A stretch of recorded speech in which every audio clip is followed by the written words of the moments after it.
Welcome to Midlife Trucker, the channel where sarcasm, storytelling, and the open road collide. I'm your host, Tom Bell, trucker, storyteller, and professional rain magnet.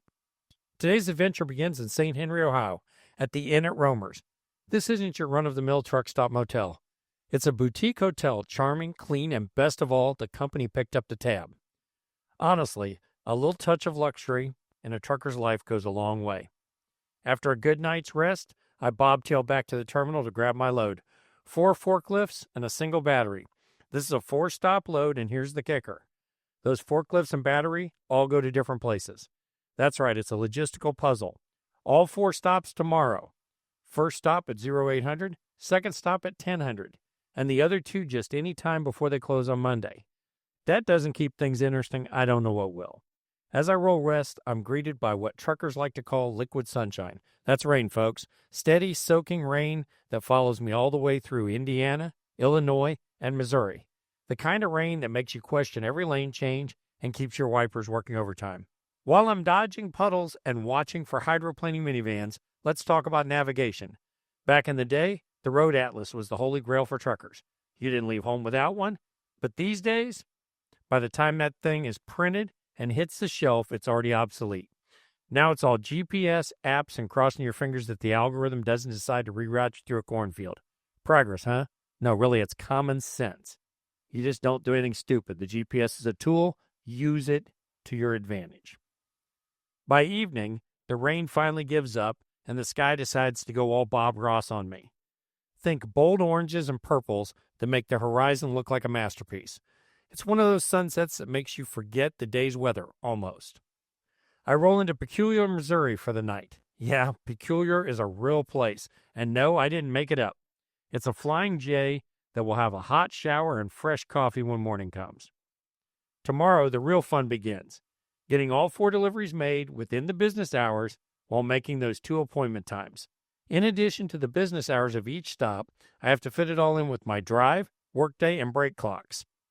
Stick around as this load continues, because this is Midlife Trucker, where anything can happen on the road and usually does.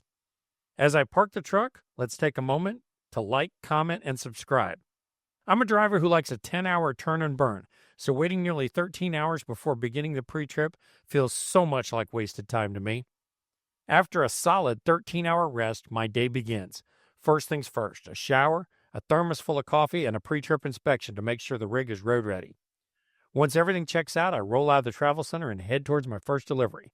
The first delivery is a gas-powered forklift, a beast of a machine weighing over 10,000 pounds. Because of its size, it gets a little extra love in the securement department. We're talking heavy-duty straps and blocks. Here's the best part. We get paid to take all that securement off. That's right, securement is paid by the pound. Ka-ching! One thing about Cheeseman Transport is this is not your typical hands-off freight operation.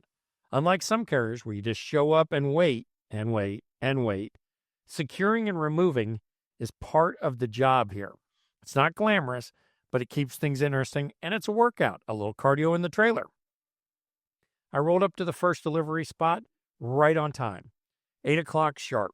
It's always nice when everything lines up and you're not sweating to make the schedule. The crew here wasted no time unloading the lift, but between their work, getting the lift together and getting it removed, and my removing the securement, it still took about an hour to get everything finished. With the forklift offloaded and my straps and blocks stowed back in the truck, it's back on the road to my next stop in New Century, Kansas. This one's a 2-for-1 deal. 2 palletized lift trucks ready to be unloaded.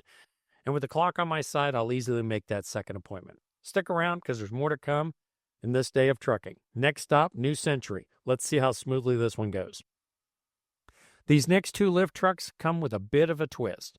They're too tall to be transported standing up in a box van trailer. Because, bridges, the top of the trailer, things like that tend to get in the way. So instead, we transport them lying down on a pallet. Even in this position, they still require wooden blocks for securement. Those blocks keep the load steady during transit and prevent any expensive oops moments on the road. Of course, when it's time to unload, those blocks will have to come out. Now, thanks to the magic of editing, you're about to see the blocks disappear in record timing. Trust me, in real life, it's not quite as fast. But hey, that's trucking for you.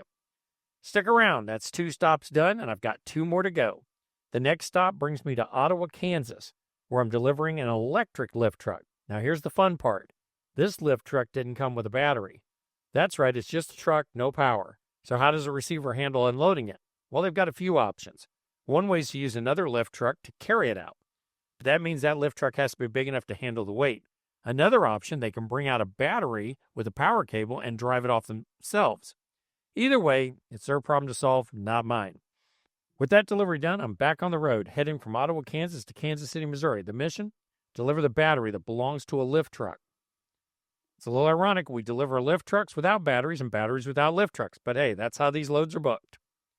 Once the final delivery is complete, it's time to wrap up this run and head towards my next pickup in Rockford, Illinois. Unfortunately, that one has to wait until morning. So for now, it's all about covering the miles and finding a good spot to rest. That wraps up today's journey on Midlife Trucker. Thanks for riding along and sharing the road with me. Until next time, make sure you're enjoying every day at work.